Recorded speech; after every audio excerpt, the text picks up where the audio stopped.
Hi there, this is Mike Mahon. Today we're just going to be talking about doing some drawing exercises using angles and straight lines.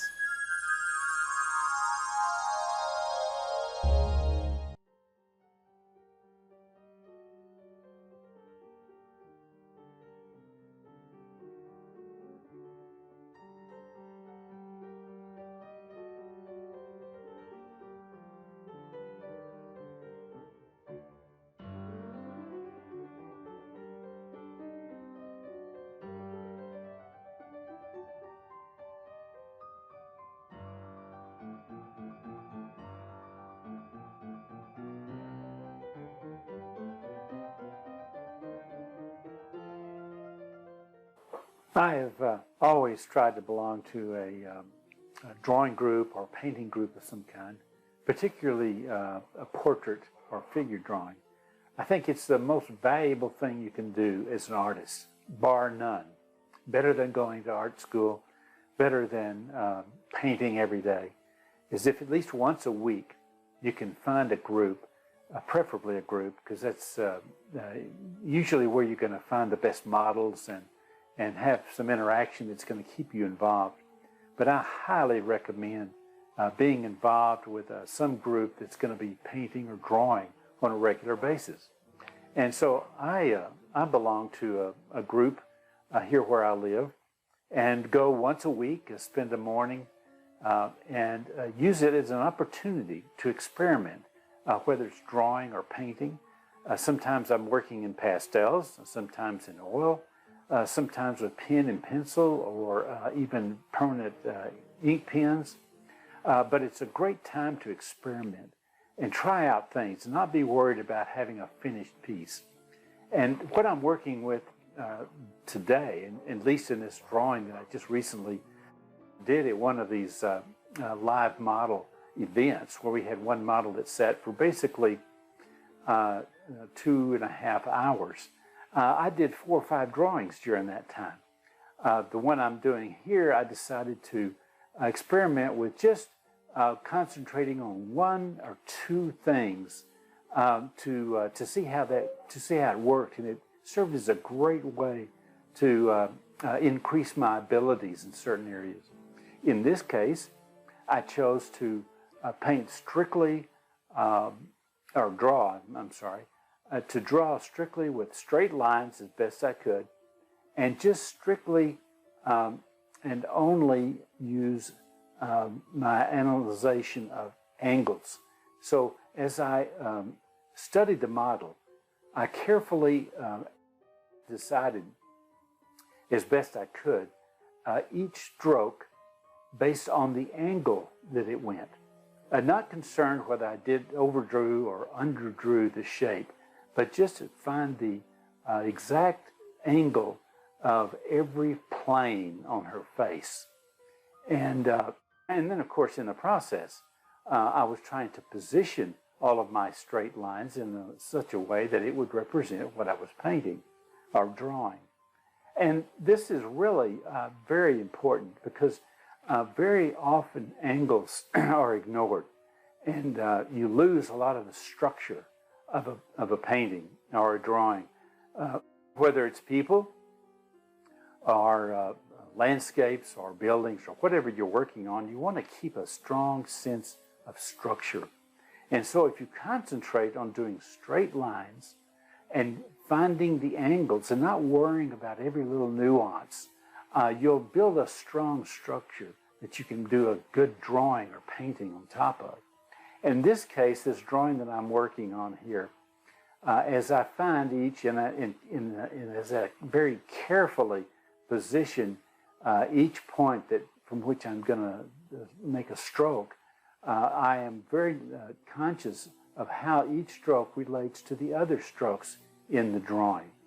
And in this way, I just slowly build, or I like to think of it as I slowly sculpt the shape. And I want to have a sense of 3 dimensions. I want to have hard-edged lines at this stage.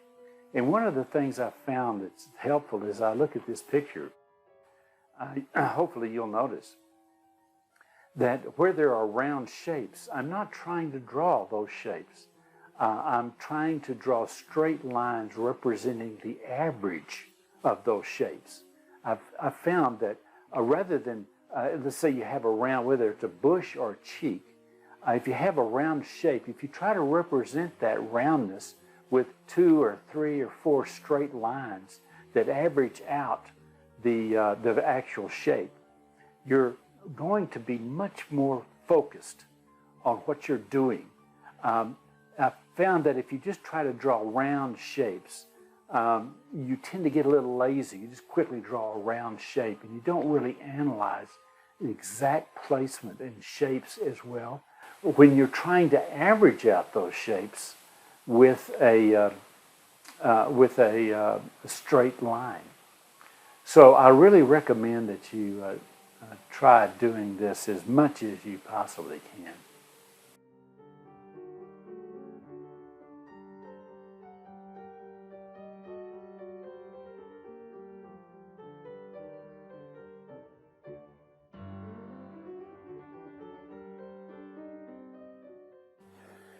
As you watch this drawing in real time, not speeding it up, so I'm showing you the actual speed at which I'm working. By the way, this was about a 30-minute sitting that I did, and finished it. We only had one rest, basically, during the drawing. And the drawing here, what I want you to notice is that how carefully I was positioning my pencil to get the right angle, how I was holding the pencil like a baton, not like a drawing pencil or a writing pencil, actually, which gives me a lot more freedom. And you'll also notice that as I am placing my strokes, rather than just trying to precisely draw the exact length of the stroke, I was more interested in getting the correct angle and getting it all the way through the stroke. So the strokes, more often than not, once I started it, I let it, I took the stroke further than it actually would go eventually, or further than what was necessary. Because if I stop and start hedging about trying to stop the line at an exact spot, I'll lose the angle and lose the spontaneity and the energy of the drawing. And so by drawing these strokes and just starting it and going in the right angle and then just letting it go off the page or letting it go outside of the figure, that's more important than trying to get that stroke to start and end at exactly the right place. You can always correct that. It's more important to get the angle and to get the energy by making bold strokes. But there's a saying that says that a bold stroke placed imprecisely is better than a timid stroke placed precisely. Now, my approach to it is that I think a bold stroke placed precisely, that's what I want, and that's what I work at. And so I try to keep my strokes correct and accurate, but bold. Not so worried that if they're not exactly right, I can always correct them. But timidness is always going to create a weak painting or a weak drawing. So learn to place your strokes carefully and thoughtfully, but then boldly, with authority. That's what gives a drawing a professional, finished look. Even if it's not perfect, the boldness will generally make up for any lack of accuracy. So not only work on accuracy, but work on getting a feeling of energy and boldness in your drawing.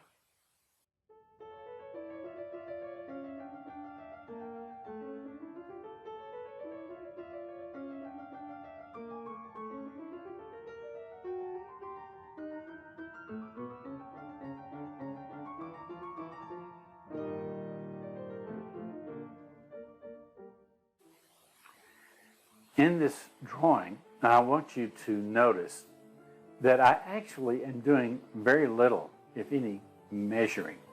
I simply started at one location and then carefully worked out from that location. I have generally, when I'm doing a serious drawing or painting, I do a lot of measuring and to get a very precise positioning. But in a exercise or study like this, I'm not so concerned about the measurements as I am about the general flow of the drawing and the look that I want to get. As I mentioned before, the energy and the boldness. But the important thing to notice here is that you'll be more accurate, even if you're not doing measuring, if you start at a point and you work from that point, then to the next point, and then to the next point.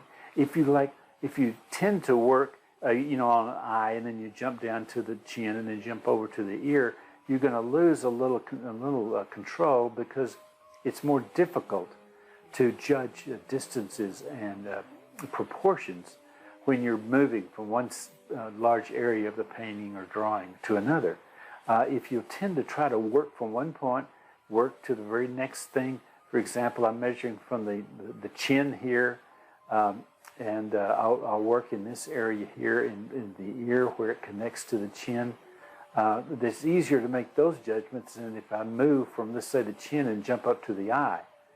So I'll make these drawings here all kind of together, so that as I move from one thing to the other, I'm only having to make minor judgments in distance. And then I'll move from, let's say, from the neck here, and go to another area when I feel like I've gotten as far as I want in the neck, and work out in that area and stick with it until it looks right. But this is going to really help you in your drawing. If you learn to, like, for example, in here, working around the nose, I stick right there and analyze those angles and so forth until they're right, and not jump around too much. Now, when I do move around, it's only after I've worked in an area that I'm getting bored with it, or feel that I can't add anything to it, at least at that particular time. In the case now, I'm tending to work more at not only building the structure, but establishing some values by the way I'm using my strokes, by the way I'm crisscrossing and building shaded areas using simple strokes. And this also creates an energy and a tactile quality. And as you can see, it's starting to build a structure as I shade in different areas, like around the eye. As I shade in around that eye, you start to see a real sense of depth in that sculpted face. And this is really very helpful in your drawing and painting when you're doing this, to make consistent strokes all in the right direction. It's kind of like a topography or a landscape where each line goes kind of in the direction of the actual shape of the object, and it starts creating a real sense of structure, like topography, and it looks much more professional. If you're just making random, meaningless type strokes, it doesn't look like you have much control, and in fact you probably don't. So what I recommend is try to learn how to use directional strokes and consistent directional strokes to build your values in a drawing like this. And then you can do cross strokes to slowly darken.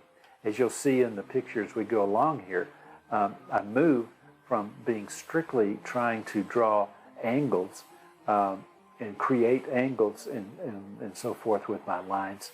I'm now working more towards using my straight lines to create interesting values, and help build a structure that I'm trying to establish with this. So I'm starting to feel pretty good about it. Will become more interested in the fine details now that I know I've got the structure reasonably well.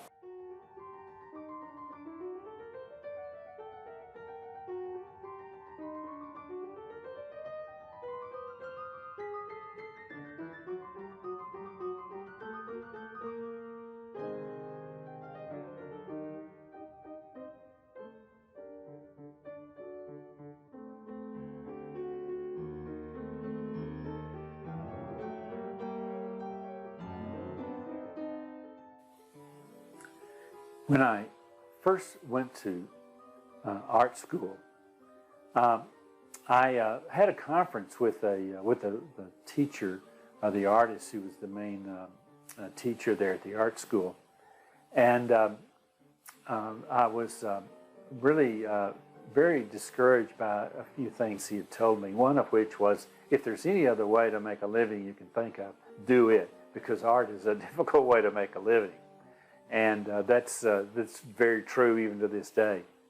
But the thing that he told me that was kind of scary, and actually I was hesitant to even continue, was that, you know, as an artist, you have to learn to be in control of your work, whether it's painting or drawing or sculpture for that matter. And in terms of drawing and painting, what he told me that was kind of scary was that you need to know exactly why you are putting down every single stroke. You don't want to make strokes with a brush or with a pencil that you don't know why you're doing it.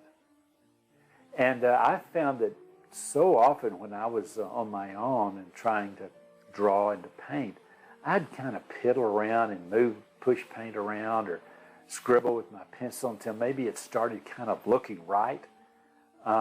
But that's not the way you have the most success in drawing and painting. You have to learn to really know what you're doing, know why every stroke is being put down. And I think this particular drawing, because it requires a lot of concentration in terms of each stroke, where I'm placing it and why I'm placing it there, is a good example of how you need to know why you're putting down every stroke. I don't think there's a single stroke in this whole drawing that was put down just as an experimental or testing. Every stroke was put with a purpose, exactly in the place that I thought it needed to go. And that's the way you really get control of your drawing and your painting. And as I teach in a lot of my classes, whether in painting or drawing, that it's so important to build your skills in drawing, particularly. And these weekly type sessions, whether you go to a live session with other artists or just do it on your own from your photo references, your regular drawing is the best thing you can do to build up your skills. The better you can draw, the better you can paint. And that is an extremely important principle to be aware of. You can't become a better painter simply by painting. Drawing is what's going to make your painting better, because you're learning how to see and to observe. And what you see and observe, you are able to paint.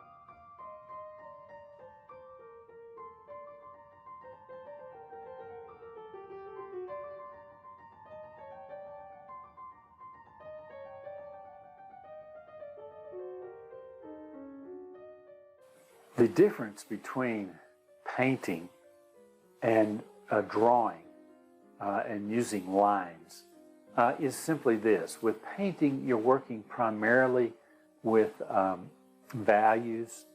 With drawing, you're working primarily with lines. Now, this drawing is an example of, it's primarily created by lines, line work. But you can also work and create values with those lines and that line work by correctly handling the cross-hatching and the interplay of the bolder and lighter strokes. But learning to develop a sensitive, while bold, but sensitive stroke with your pencil or with your brush will greatly improve the quality of your work. And it's one of the reasons that practicing and painting and drawing on a regular basis is so valuable. You'll get facile, and you'll be able to make more elegant strokes and line work. And this here is an example of using line work, very limited to just strictly line work, but using it to also create values. And you can also create very subtle values with this kind of line work. And so it's a very good exercise. I've tried to, when I go to drawing sessions like I discussed, I try to do several different techniques, and then the ones that really seem to work well, I develop on those. I develop them and bring them into my professional work and my paintings and drawings and so forth. But I hope you're enjoying this sample. Most times people get very bored watching a full drawing. They like to have the speed drawings where it goes by in a few seconds. Like of course I did a sample of this particular drawing where I condensed this down to like 2 minutes, 30 minutes down to 2 minutes, which is kind of entertaining, but it's a little hard to follow. I think that if you're really interested in learning how to draw, that if you'll watch this full thing, skip ahead or around as much as you want to, but if you'll watch the careful delineation of the lines, the careful choosing of placement and strokes, and the boldness of strokes, you'll learn a lot from this.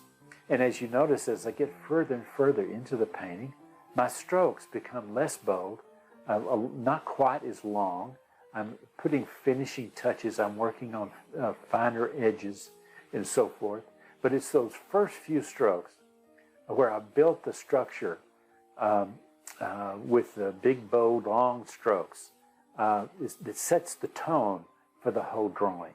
And so, anyway, I hope you appreciate and enjoy this. I'm going to just let you finish it out here. And if you view this and you see it on one of my social media outlets like Patreon or YouTube or Facebook or whatever, if you have any questions, be sure to contact me. I'll be happy to answer anything that might come to mind. So thanks for watching my show.